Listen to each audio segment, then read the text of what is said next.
Let me start with some opening comments before we turn to questions. First, the United States welcomes today's historic agreement between the Republic of Mauritius and the United Kingdom on the status of the Chagos Archipelago. The United States has strongly supported negotiations every step of the way as the two countries have negotiated over the past 2 years. It's a win for a diplomacy to see a successful outcome of this effort between two U.S. partners after more than a dozen rounds of talks. The agreement will secure the future of our joint U.S.-UK military facility on Diego Garcia, which plays a vital role in U.S. efforts to establish regional and global security, respond to crises, and counter some of the most challenging security threats of our time. The treaty between Mauritius and the UK also addresses wrongs of the past and demonstrates the commitment of both parties to support the welfare of Chagosians. Mauritius will now be free to implement a resettlement program on the islands of the Chagos Archipelago, other than Diego Garcia, and the UK will capitalize a new trust fund as well as separately provide other support for the benefit of Chagosians. The agreement also will open up expanded cooperation between the two Commonwealth partners, who will partner on infrastructure and economic development, environmental protection, maritime security, combating illegal fishing, irregular migration, and drug and people trafficking within the Chagos Archipelago, with the shared objective of securing and protecting one of the world's most important marine environments. By settling all outstanding issues between Mauritius and the United Kingdom, today's agreement reflects the power of diplomacy to solve long-standing challenges and further invigorates our shared commitment to a free and open Indo-Pacific region.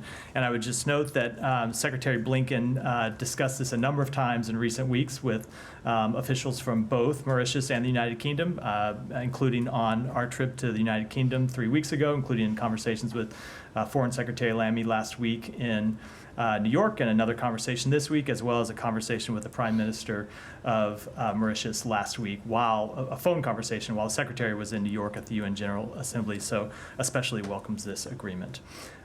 Next, turning to our efforts to provide assistance to U.S. citizens who wish to depart Lebanon. As I said yesterday, we are working 24/7 to help provide U.S. citizens in Lebanon with as many options as possible to depart. We know that not all of them wish to leave, but our goal is to provide as many options as we can to make sure all of them are safe. First, we are working with U.S. airlines to block seats for U.S. citizens. We are also working to... With U.S. airlines? No, with airlines. Sorry. We are working with airlines to block seats for U.S. citizens. Excuse me. We are also working to increase the commercial capacity by organizing additional flights. In the past week, we have made over 1,400 seats available on flights out of Lebanon, and many seats do remain available. In addition, as I announced yesterday, we are organizing additional flights to allow more U.S. citizens and their eligible family members to depart Lebanon now. A second flight departed Beirut this morning with 134 passengers on it, bringing the total number of American citizens and their immediate family members who have departed on these flights to 250. And while we don't know the total number of U.S. citizens who have left via the seats we have made available on commercial flights, we do know that a high percentage of those seats have been filled. As I said at the top, we do recognize that a number of American citizens do not wish to leave. They have family members in Lebanon, and many of them are dual citizens, have lived there for a number of years. So we are also offering loans to U.S. citizens who may wish to stay in Lebanon, but want to instead relocate to a safer destination inside Lebanon. Americans in Lebanon should visit the embassy website or travel.state.gov to fill out our intake form so we can ensure that they are aware of all of the options available to them. And we urge Americans to take advantage of these options now while it is still safe to do so. That? Yes. Matt. Well, I have a question on Diego Garcia, but I'll let that wait until the end because I want to start with Sure. Lebanon. So, first of all, when you say that 250 total Americans have, or I just want to make sure those are all American citizens And immediate family members. Who may or may not be Americans. Is that right? Yes, correct. May or may not be American citizens. It's so 250. Of that 250, some of them are American citizens, some of them are their immediate family members who are also eligible for departure. Okay, and there is no distinction between, they can, even if they're not a citizen, if they're a parent or a If they're an eligible child- immediate family member, they can They can depart get on on, these flights.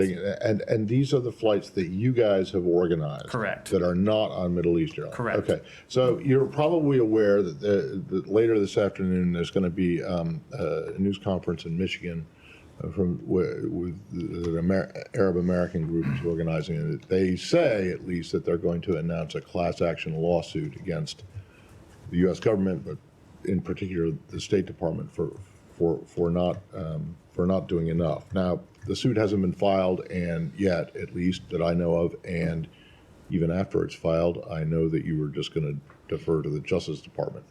But in terms of the complaint, the broader complaint that appears to be being raised, do you think that you've done enough to help? So you're right. First of all, let me say that I wouldn't comment on a lawsuit, but I'm happy to talk about the efforts that we have provided to help American citizens get out of the country. First, I do want to note that we have been advising American citizens to leave for months now. Lebanon has been a level 4 travel country for months. We have been telling Americans that the security situation was unstable and that they should leave via commercial options while it is safe to do so. We know that a number of American citizens did leave over the past few months, but of course there are thousands and thousands who didn't leave and decided to stay, and some for very good reasons. Some we know have family members, and as I said, aren't going to want to depart Lebanon under any circumstances, but we have been advising people to leave via commercial options while they still could. Over the past week, as the security situation got more tense and as a number of commercial airlines that were flying out of Beirut as recently as the last 10 days or so started to cancel their flights, we then started identifying these other options to get American citizens out. The first thing we did, as I said, was to make seats available on Middle East Airlines, which is the only remaining commercial carrier flying out of Lebanon. And a number of American citizens have left via those flights. You haven't? Do you I don't have a number. As I said, we don't ever have perfect fidelity on the Americans that actually show up for those flights because it's via a commercial carrier. But we've been told by the carrier that a high percentage of the seats that they've set aside are being filled. But we just don't have an exact number. But it is in the hundreds.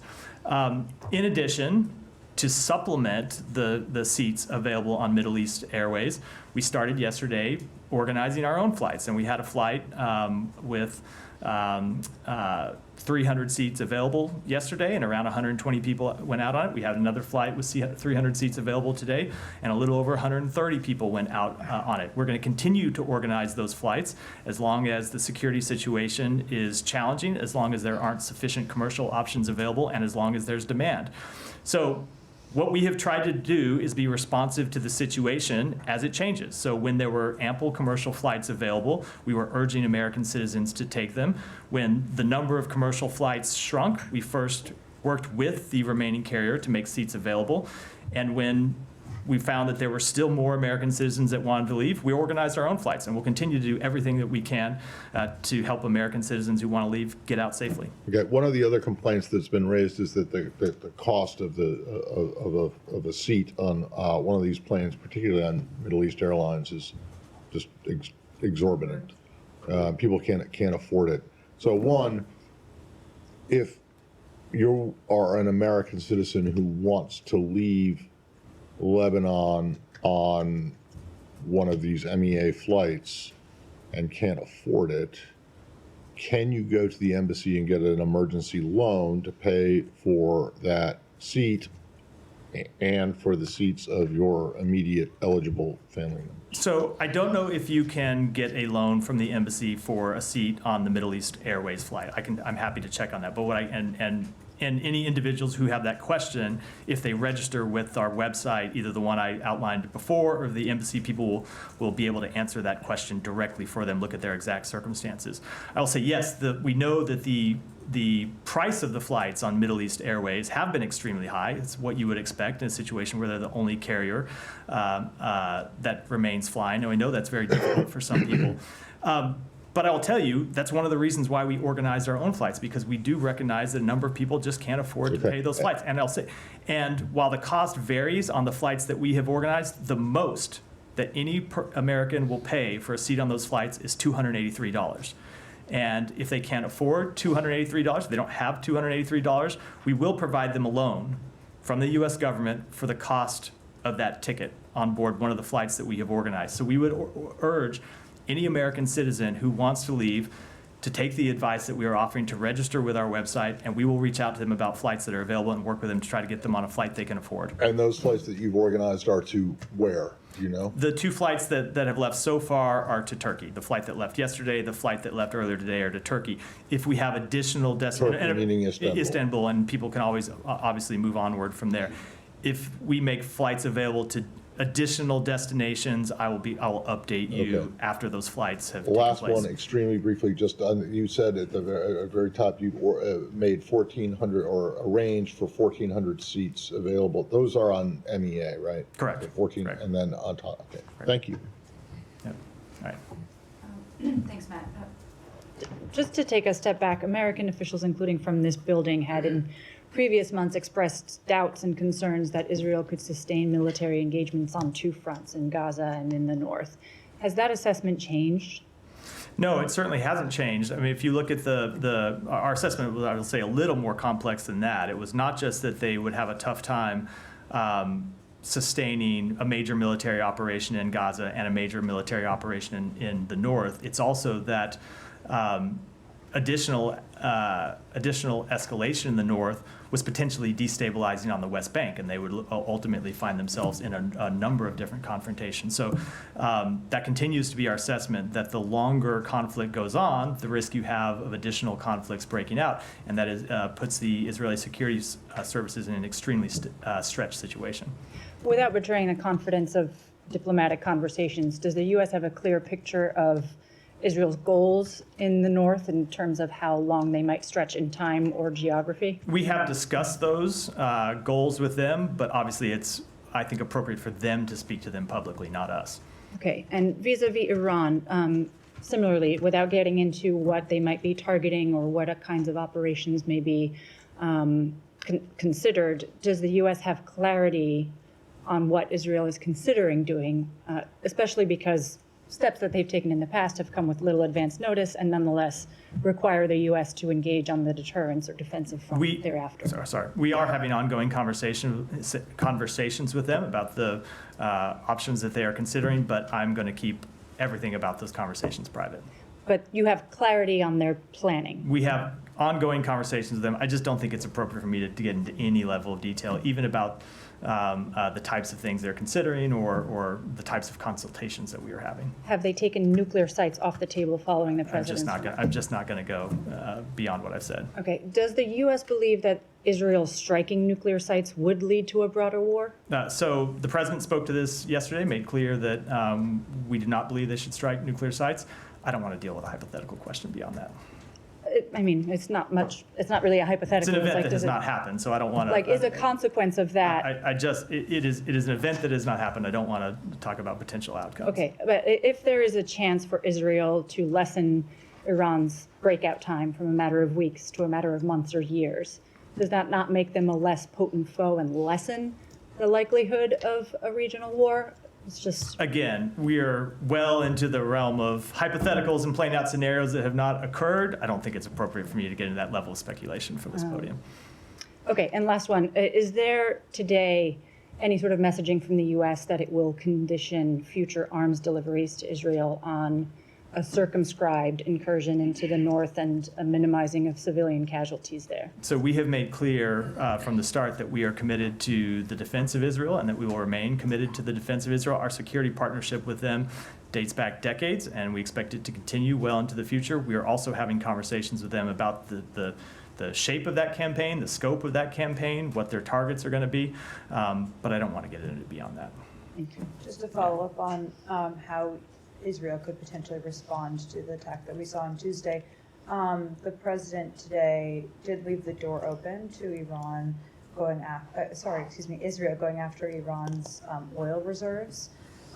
Is it the assessment of Biden administration officials that going after those oil reserves would keep this conflict at the simmer that it's at right now? So that's a little bit different question than the one Olivia asked me, but only because it's about a different target. It still asked me to speculate about the outcome of an event that has not yet happened, and I'm just going to decline to do that. But certainly there must be a reason that the president feels that one action would be okay and another action would not be. So can you just help us understand the thinking of that? So I'm not going, it would require me to get into a number of conversations that we have been having over the past 48 hours with our Israeli counterparts and that we continue to have, and I'm not going to do that from here. Okay, same area, a slightly different topic.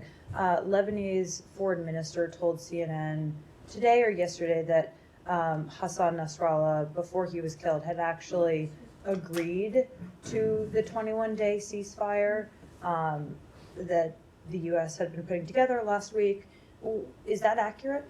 So I can't speak to whether he ever agreed to it and told somebody inside Lebanon. Obviously, that could be something that happened that we wouldn't be aware of. I can tell you that if that's true, it was never communicated to us in any way, shape, or form.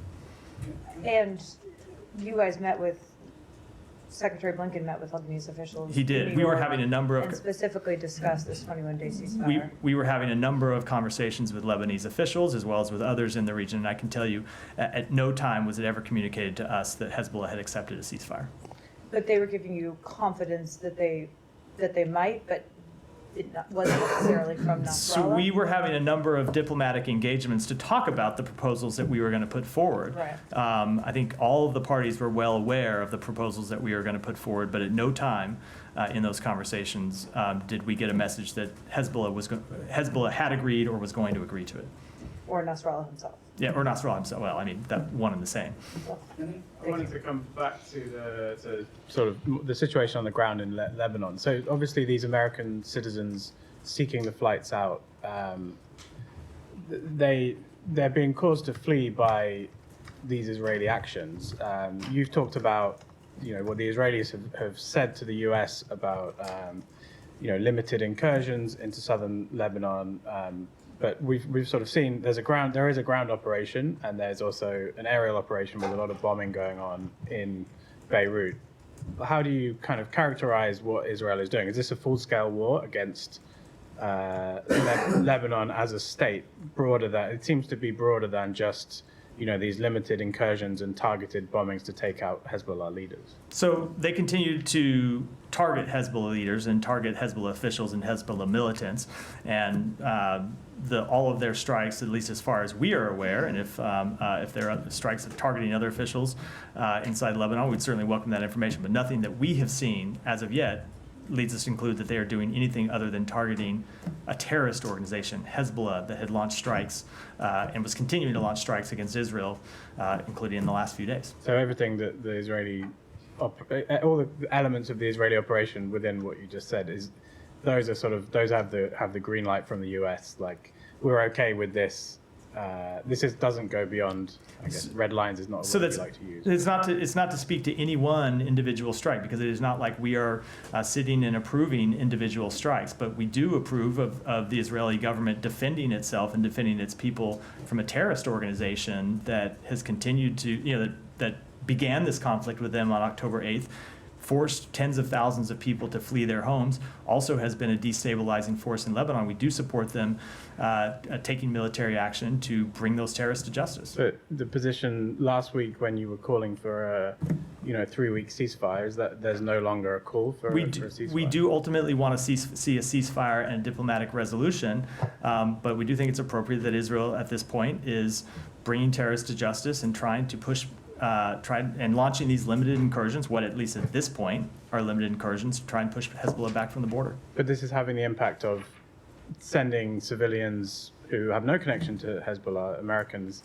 to leave. So, don't you have a little more concern that this is the escalatory action that you were warning against? We are, of course, absolutely concerned about the humanitarian effects of this conflict. We are concerned about the effects on American citizens, thousands of whom live in Lebanon. We are concerned about the effects on innocent Lebanese civilians who live in Lebanon and are now caught in the middle of a conflict that they had nothing to do with.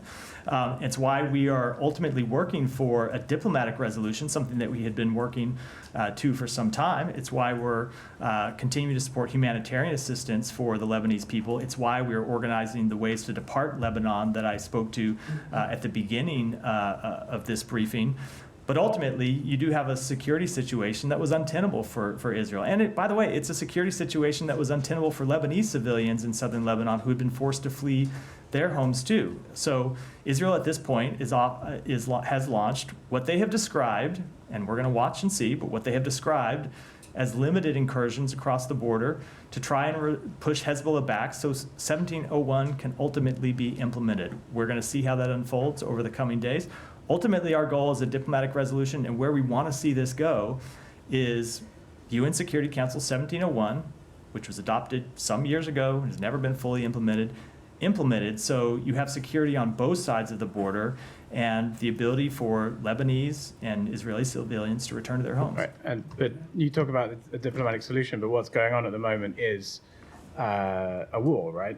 How long is Israel does Israel need to continue those operations, or how long is it okay for them to keep this kind of level of attacks up? So a conflict is by its nature dynamic, and I think it's impossible to know and it's impossible to predict what the outcome of the fighting that's going on in southern Lebanon is going to be over the next few days. I can tell you that all of us here are very cognizant of the long history of Israel launching what at the time were described as limited operations across the Lebanese border that have turned into something much different, that have turned into full-scale wars and then at times occupation. Right. And we're going to continue to work. We're going to watch what happens over the next few days. And ultimately, our position has not changed, which we want to see a diplomatic resolution, but we do want to see Hezbollah's capabilities degraded. Do they have an end game? Do the Israelis have an end game in your view? The Israelis will have to speak to that question, not me. When you say the next few days, though, Matt, do you indicate that the U.S. believes that these incursions into southern Lebanon will be finished in the next few days? No, I'm not Why are you speaking. saying I'm not next speaking to that at all. My next briefing is on Monday. I'm happy to come back and take the question on Monday. But look, we're watching this. We are watching this. It goes to the point I was making in answer to Simon's question, which is they have described these as limited incursions across the border with very targeted objectives, which is to clear out Hezbollah infrastructure. But so that's how they've described it. That's what we're watching happening right now. But we're also very aware of the long history of limited operations turning into something else. I'm not going to prejudge what's going to happen. We don't know what's going to happen. Dare say the Israelis probably don't know what's going to happen at this point. We're going to watch. Saeed, hold on, relax. We're going to watch as this unfolds, and we'll make our assessments as in real time as they occur. And the U.S. doesn't know how long this will take. I don't think if you asked Israel, they could tell you how long. It is the nature of a conflict that it is dynamic, right? But in the case hold on, listen to me.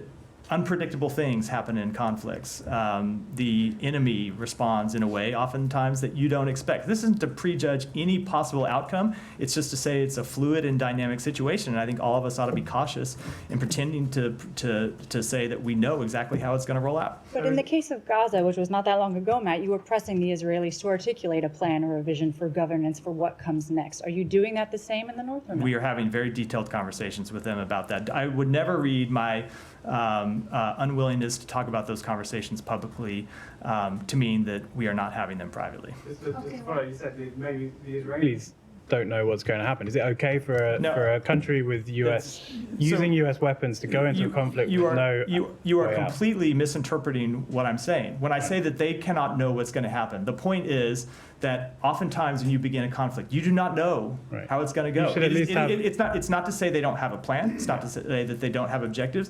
It's to say that conflicts are unpredictable, and the enemy does things that you don't predict. It is impossible to predict with a complete degree of uncertainty or to complete degree of certainty how it will unfold. That's what I meant. Yeah, go ahead. Go, guys. I know, but like all of you have your hands up. I'm going to call on you one at a time. Go ahead, Heba. Yes, Matt. So till now, you still see it as a limited operation in the south. That's what they're conducting at this time. And again, as I said, that's not to make any predictions about what will happen, but that's what we assess is happening as it stands. Okay, I want to follow up to your response, Simon, on the targeting. If this targeting is systematic, the manner in which it's conducted suggests that there is no safe place. Because how do you expect the people to know who's living around them, what's happening in these buildings? Can this be justified? So obviously attacks targeted attacks on civilians could not be justified. But Israel does have the right to go after terrorists. I mean, that is just a fact under international humanitarian law, that every country has the right to defend itself against terrorists. But their strikes have to take into account civilian harm, and they need to take into account where civilians are. They need to take actions to mitigate civilian harm. They're required to do that under international humanitarian law in Lebanon, as they are anywhere else. There's 1.5 million person in the streets now.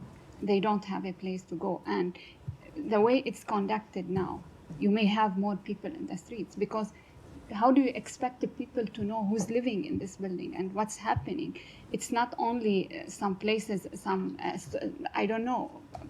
It's how do you expect that people can predict who is living beside them? So there are horrific consequences of this conflict.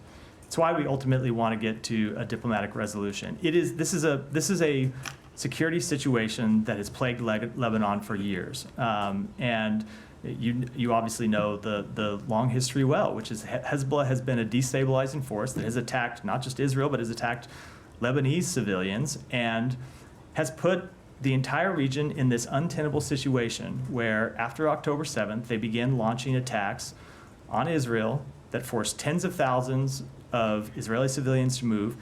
And then Israel responded, and they had this tit-for-tat escalation back and forth that forced tens of thousands of Lebanese to move. So we're absolutely cognizant of the people who have been forced to move over the past week or so. We're also cognizant of the tens of thousands of people on both sides of the border who have had to move over the past year. And so I ultimately, we want to see a resolution of this conflict where Hezbollah doesn't have the ability to keep sending the region into this spiraling, deteriorating security situation. Well, you're confident that they are targeting only Hezbollah? So that is what they have said. We will make our assessments, as we always do in these types of conflicts, as we look at them, as we look at individual strikes, and we go through the formal procedures that we have to undertake.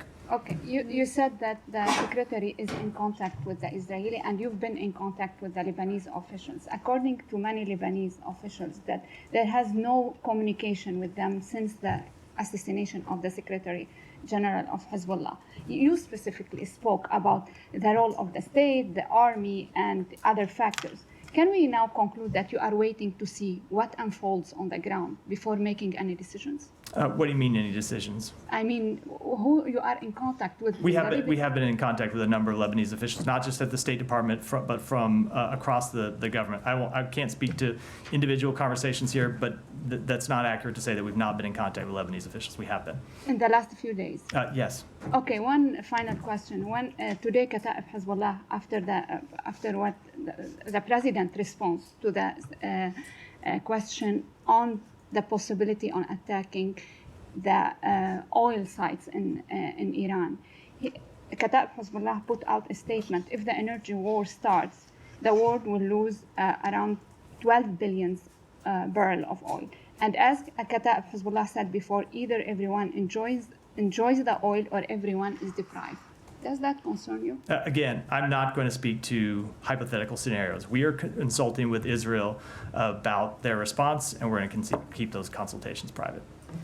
Saeed, Thank you. thank you for being patient. Yeah.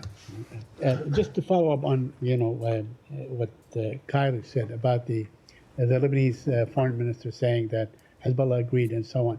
But I want to ask you about the proposal itself, because we were all there and we thought that something was coming. There was never some sort of a formalized version for the 21 days, correct? What do you mean a formalized? I mean, what do you mean? Planned out and saying this is a ceasefire. No, we made the proposal public, and right. neither of the parties had accepted it when we made it public. But we you were did not- surfacing it in consultation with our allies, the allies that joined the statement. Now, both of the parties were aware that we were going to make the proposal, but neither of them had accepted Right. it when we did, and neither of them did.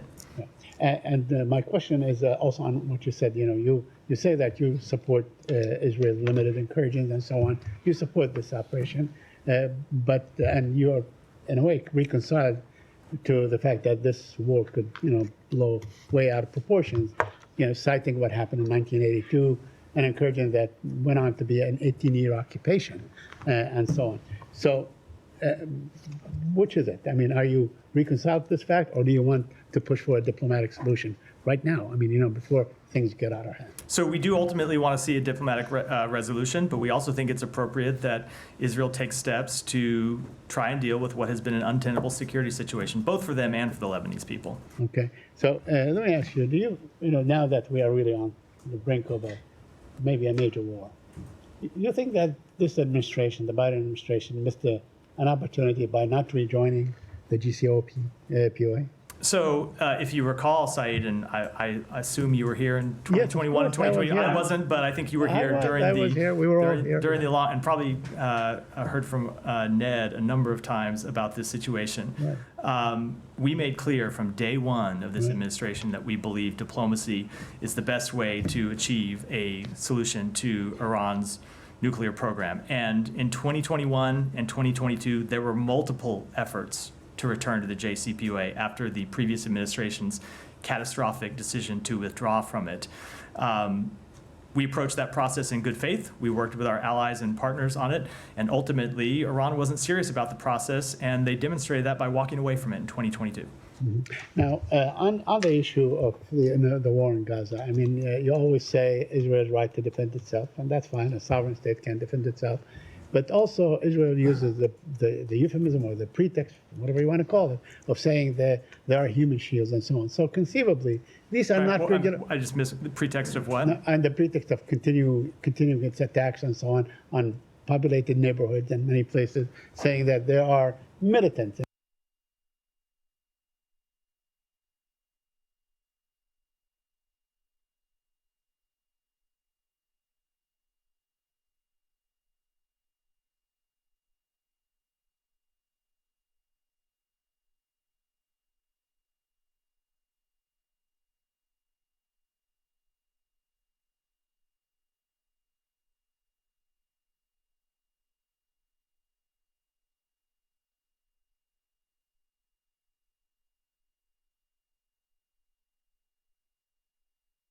As you said in the run-up to your question, nation facing an ongoing terrorist threat. But also, ultimately, we want to see the establishment of an independent Palestinian state, which I'm going to be perfectly blunt. The absence of a Palestinian state in no way justifies terrorism against the state of Israel and Israeli civilians. It absolutely does not. We're also aware that the absence of a Palestinian state is one of the major drivers of insecurity and instability in the region. And we continue to believe that the best way for Israel to achieve its long-term security, in addition to all the benefits it would bring to the Palestinian people and all the benefits it would bring to the region, is the establishment of a Palestinian state. The current government of Israel has made clear that they have a very different view of that question. We will continue to make clear on behalf of the United States what we believe is in their interest and what we believe is in the broader region's interest. Thank you. Nadia. Thank you. First, any reason why these flights that evacuating civilians are not made free? Because I'm sure taxpayers' money Yeah, will be happy to evacuate people and civilians. There's a very good reason. We're prohibited by U.S. law from making them free. Okay. So I have heard that complaint that we should make them available for free, and I would encourage any American who believes that to contact their congressman and ask to change the law, because we are prohibited by law from making them free. Now, that said, the most that anyone will pay is $283, and I understand that's still It's a lot. only halfway. It's only to Turkey. I understand that that's still a lot of money that some people have, but we will make a loan. We will provide a loan to them so they can go out on that flight. And if you want us to provide free flights, we need to change in the law. We're just not allowed to fundamentally. All right. Hopefully it will change. Yesterday I asked you about the 6 first responders who were killed. Today the total number is 97 of people who are trying to help others have been killed.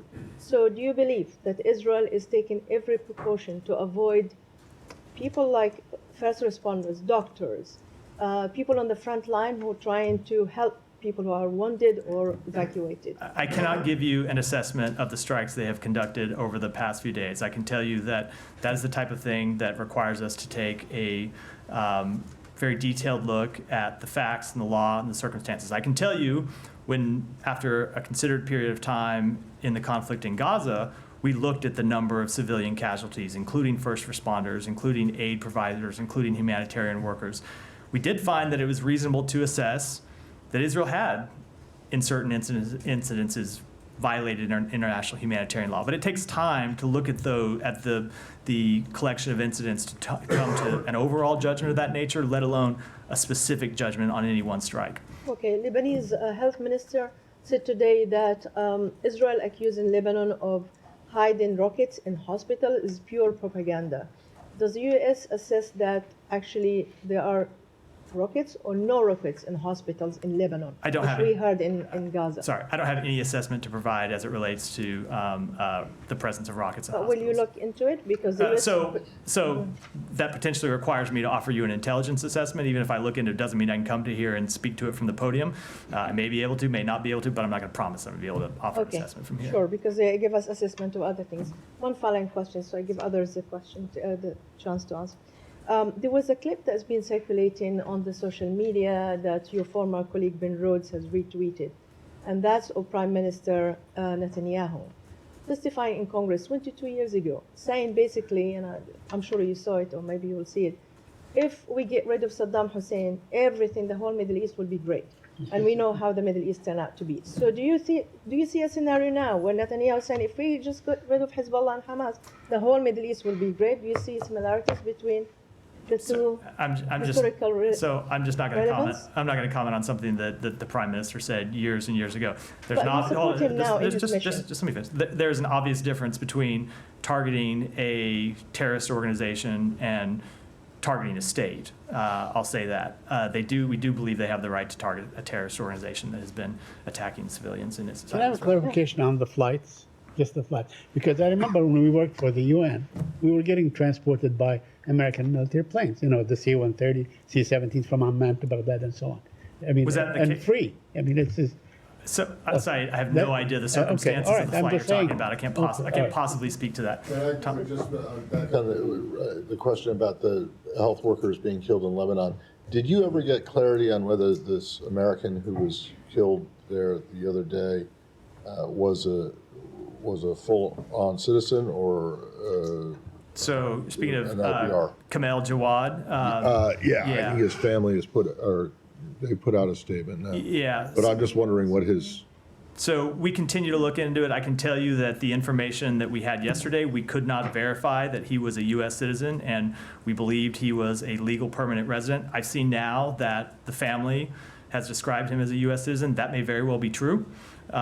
We are looking through our records now to verify whether he was an American citizen or whether he's a legal permanent resident. Either way, he was an American. And Yeah, his death I is an get that, unavoidable but there is a tragedy. distinction. Yeah.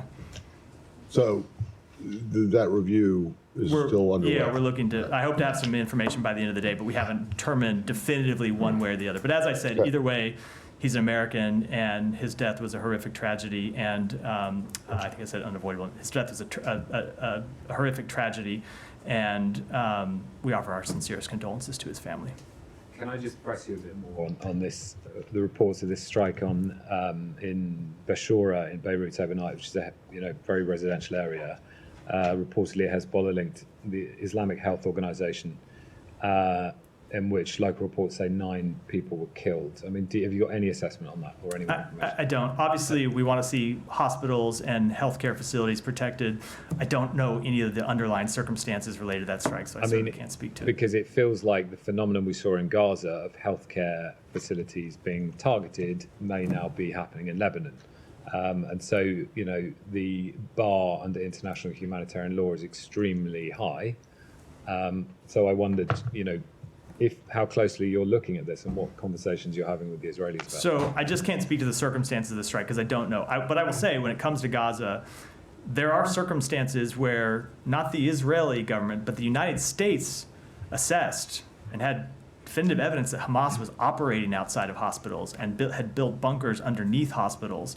So we do want to see healthcare sites protected, but at the same time, at least in Gaza, we saw Hamas actually operating outside of a hospital. It's not to speak to this strike because I don't have any definitive information about it, but just an important point about the But I think it's incidents in important. Gaza. It's important to ask the accountability question. I mean, Article 9 of the 4th Geneva Convention. But you talk about protection ceasing if it's used for hostile intent. But that is only after due warning has been given, naming in all appropriate cases a reasonable time limit, and after such warning has remained unheeded, the fact that sick or wounded members of the armed forces are nursed in these hospitals shall not be considered to be acts harmful to the enemy. So even if it is a Hezbollah-linked organisation, the medics are there treating, potential militants, whatever, that's still not high enough bar to attack it. And once it is attacked, there has to be, a huge amount of warning given and enough time for people to leave. So I asked the question because are you getting a sense from the Israelis that they're doing that? And we've seen this one here So overnight. I'm fully aware of the provisions of international humanitarian law.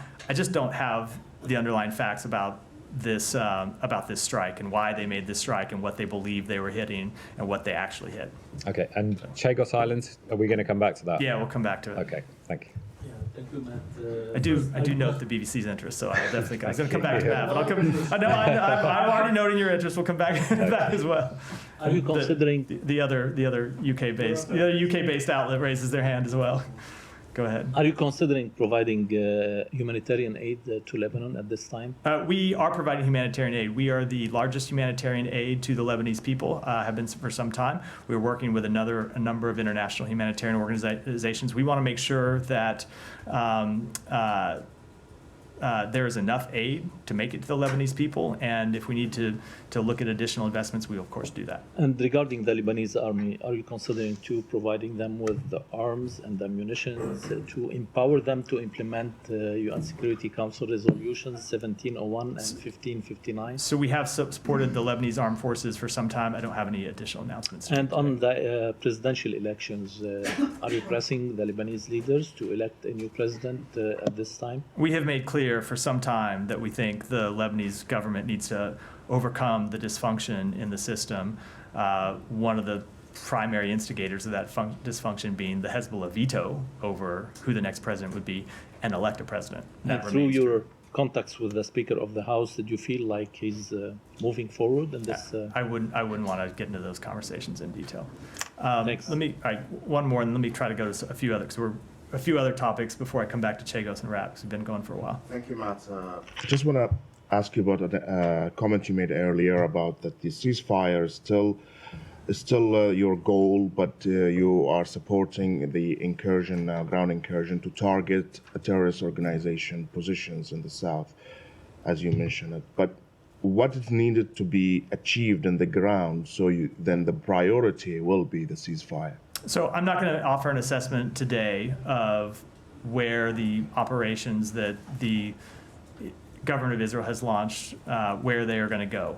We support them in these limited incursions to clear out Hezbollah infrastructure above and below ground, but ultimately we want to get to. But I'm not asking about the Israeli government. But it is a question about where it's going to go. Yeah. I'm not going to publicly. I'll rephrase. We are very much aware of the risk of, as I said, this beginning to look like previous incursions across the Lebanese border, and we're having conversations with the Israeli government about that, but I'm not going to get into it publicly. All right. Today, Iranian official told Al Jazeera that Iranian government passed messages to you, to U.S. government via Qatar, that they don't want a regional war, but they want you to contain, and I'm quoting here, the Israeli insanity in the region, and that their self-restraint is no longer required only of them. It should be mutual. Did you receive such messages and have any comments? I rarely, and I'm not going to, in this instance, comment on messages that we have received or may have received from the Iranian government. I would note that the day after you launched 200 ballistic missiles at another state, or 2 days after you launched ballistic missiles at another state, it's hardly time to pat yourself on the back and show that you've exercised restraint. Iran very much has not exercised restraint. They escalated this conflict by launching a direct state-on-state attack to defend the terrorist organizations that they have sponsored in the region for years. We have made clear to Iran that we do not want a full-out regional conflict. We have made clear to Iran, going back a number of months, that they should not do anything to escalate this conflict. Unfortunately, they did. My last question is, today the president said that nothing will happen today, as on Thursday, about the Israeli retaliation. Is that something based on assurances from Israel, or is just a guess? I'm not going to speak to that any further. Just to follow that, Yeah. so has the U.S. government received any messages directly or indirectly from Iran about what they might do next if Israel retaliates? We often receive messages from them. I'm not going to comment on the detail. I'm not going to comment on any messages we might have received, let alone what the contents of those would be. But I would say, just as a general practice, oftentimes the messages that we do receive track pretty closely with the things that you hear them say publicly. On this matter, how did you view the Iranian president's visit to Qatar a day after they launched 200 missiles to Israel? I don't have any comment at all. Those countries have had relations for some time. All right, go ahead. A Yazidi woman was freed after being trafficked to Gaza. What role did the U.S. play in her rescue? And the circumstances of her captivity seem undoubtedly horrific, but can you explain why the U.S. chose to intervene in this particular case? So you're right. We did recently help safely evacuate from Gaza a young Yazidi woman so she could be reunited with her family in Iraq. The circumstances of this case really hard to describe. This is a now young woman who 10 years ago, when she was an 11-year-old girl, was kidnapped by ISIS in Iraq, sold, and forced to marry a Hamas fighter in Gaza, moved to Gaza against her will. The recent death of her captor in Gaza allowed her to escape. And we were contacted by the Iraqi government, who was made aware of the fact that she escaped, that she was alive, and that she wanted to come home to her family. And the government of Iraq asked us to do whatever we could to get her out of Gaza and get her home. So over the past few weeks, we worked with a number of our partners in the region to get her out of Gaza, to get her safely home, obviously with the government of Israel, and with other partners as well, to get her out of Gaza, get her home to her family. And I can say now that she is safely home with her family in Iraq. I would ask that, obviously this is someone who's gone through pretty difficult circumstances. We would ask that everyone respect her privacy, of course.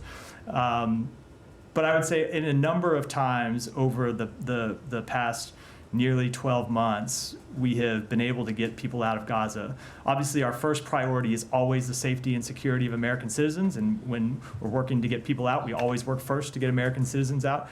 But there are a number of others who, in certain cases, for example, kids with cancer, other people who needed medical treatment, who were not citizens of the United States, where we have been able to get involved and get them safely out of Gaza.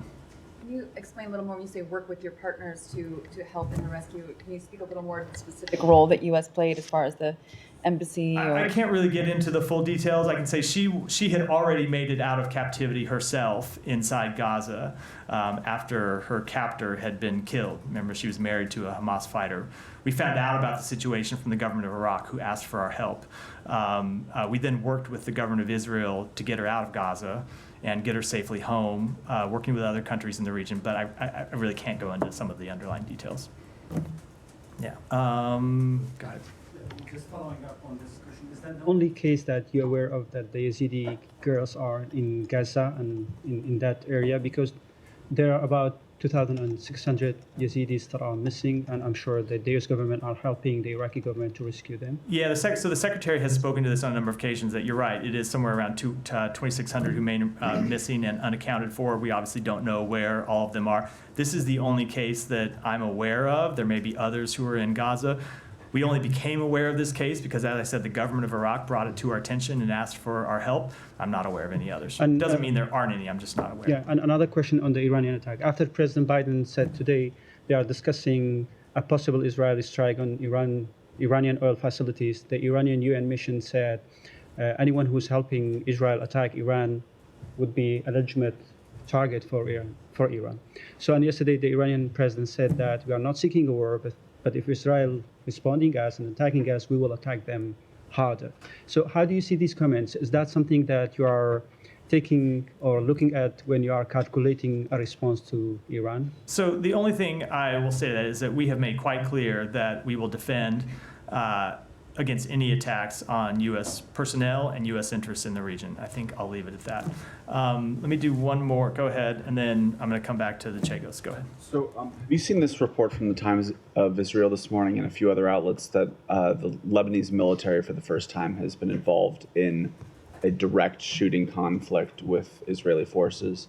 And in general, you've spoken, I think, earlier this week a few times about about the rights of sovereign nations to defend themselves. Where does that play into Lebanon, and at what point does Lebanon have a right to say, you're on our territory, you need to leave? So every country, of course, has the right to defend itself, but the conflict in Lebanon has not been with the state of Lebanon. It has been with Hezbollah. I can't speak to this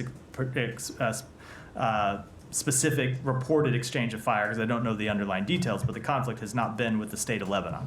Mm-hmm. So, all right, Matt, you want to do Yeah, Chagos? Matt, So Tom? you mentioned when you opened with the Chagos, you mentioned that this agreement would that addresses the wrongs of the past, and by that I presume you mean the forcible relocation of the island of the islanders. Chagosians, yeah.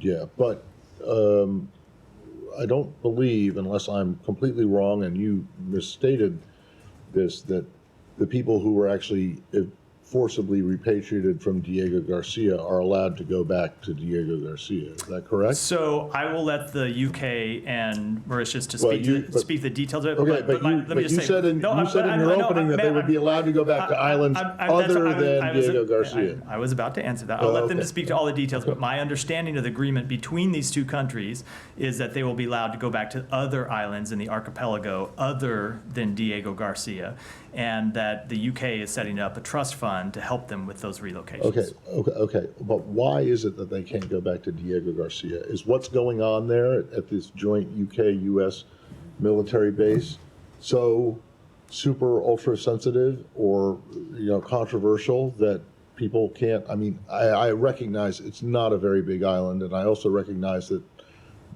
the number of Chagosians who were forcibly repatriated off of Diego Garcia at the beginning is not a huge number. But I mean, why can't they go home? Ultimately, that is a question for the UK and Mauritius. Well, it's your base, It is our base, but when it comes to the so is what's going on there so that is a dangerous question, that people that is a question for the governments of the United Kingdom and Mauritius who negotiated this agreement and can you speak. say this and is can a speak to UK-US base, but it is not really a UK base at all. It is a US base.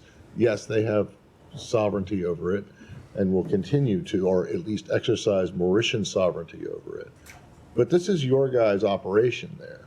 It is. So why is it that you don't want people who lived on the, who were on the island and were forcibly moved off of it to go back? It is not a question of the United States wanting them or not wanting them. It is a question for the United Kingdom and Mauritius, who negotiated this agreement and ultimately came to this resolution that both countries deemed was equitable, where Chagosians would be able to return to other islands in the archipelago and would get financial assistance to do so. We have stated previously for many years that the manner in which the Chagosians were removed is regrettable, and we welcome this agreement to see them allowed to return to other islands in the archipelago. I'm sorry, I just don't get why they can't. Why the people who were removed from Diego Garcia can't go back to Diego Garcia, but they can go back to other islands. I mean, there must be something about Diego Garcia that makes it either dangerous or inhospitable for civilians, and I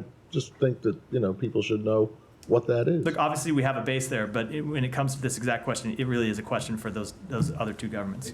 I mean, it's just that you're creating the suggestion that the United States was absolutely no party to this agreement and had no view on it whatsoever. But you said earlier that Secretary Blinken and Foreign Secretary Lamy had multiple conversations about this before the thing was announced. So it seems extraordinary that you would have had no view on whether or not the expelled islanders could come back to Diego Garcia. We were playing the role that we often play in diplomatic agreements of this nature, which is engaging with both the two parties and encouraging them to reach an agreement and trying to get one over the line. But it is ultimately an agreement between the two countries. And I mean, what about the expelled people themselves? I mean, there's a statement now from the Chagossians that says we've been consistently and deliberately ignored, and we demand full inclusion in the drafting of the treaty. So it doesn't sound like anyone, including the US, but the UK as well, was talking to them. So, Tom, I would direct you to the government of the UK and Mauritius, who are the parties to this agreement, for an answer. Yeah. And then we'll wrap Slightly up. different sort of criticism that's come up from in the UK. The Conservatives, they were also involved in negotiating it, but there's been this concern raised, obviously, with Mauritius has a relationship with Beijing, with the Chinese government. Do you have some concern that the sort of handover of this territory to Mauritius will somehow open those US-UK operations up to some more like interference by the Chinese? I will say we are fully confident that the provisions of the agreement allow us to do everything we need to protect U.S. security, including the security of that base. And so this fear of somehow Chinese meddling has been sort of incorporated into it in your understanding? I'm not going to speak to it in detail, but the provisions of the agreement do give us assurances that we will be able to maintain the security of our base. You can't say what those provisions are. Not from here. With that, we'll wrap for today. Thanks, everyone.